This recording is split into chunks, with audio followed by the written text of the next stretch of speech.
Do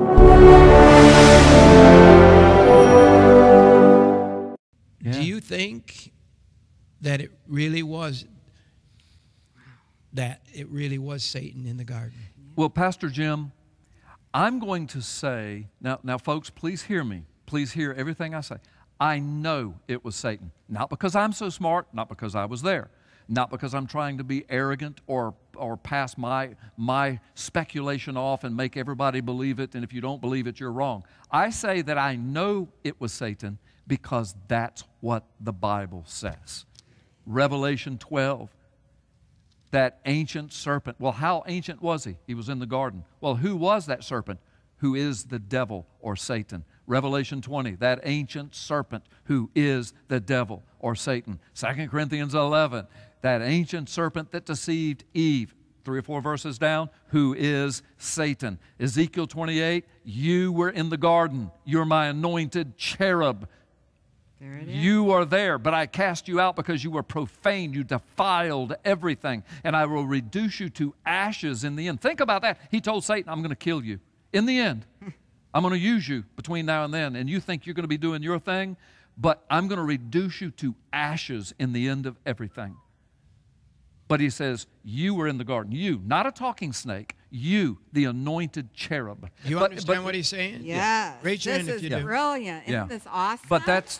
Few people do. Now, yeah.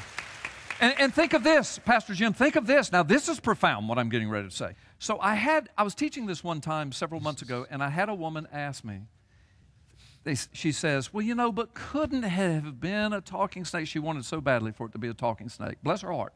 And she says, you know, because if she ate of an apple that God told her not to eat of, not an apple, but a piece of fruit, because the Bible doesn't say apple, but she said, if she ate of a piece of fruit that God told her not to, that would be rebellion, and that would be enough to bring it all down. And I said to this woman, I said, look, bless your heart. That's what a lot of the commentators say. And a lot of preachers, almost all the preachers say that. And I said, but 2 things I want you to remember. And I said to her, number 1, that's not what the Bible says. And she said, what? And I went through this whole thing I just did with you, Revelation 12, 20, 2 Corinthians, Ezekiel 28. And her eyes were that big. She said, I didn't know that. I said, I know. Most people don't know it, but there it is. I said, but secondly, and here's the profound thing, Pastor Jim. Folks, hear me. At the end of the garden fall, God calls them all together. You remember this? The Satanists wanted to install their own tribute, a pagan idol, on the Capitol grounds, right next to the 10 Commandments. Billions around the planet are witnessing a world in the grasp of sadistic spiritual darkness. This unholy alliance has infected our governments, our religious institutions, and our societies. The world appears to be unraveling. But can the evil behind these dark supernatural forces be defeated? Is everything playing out just as the Bible predicted it will in the final days? At last, you can know the answers to mankind's most urgent questions and learn your destiny among today's events in the new, unprecedented work taking the prophecy world by storm.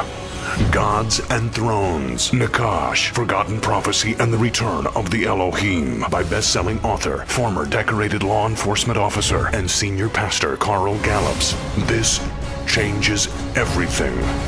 Available now wherever fine books are sold.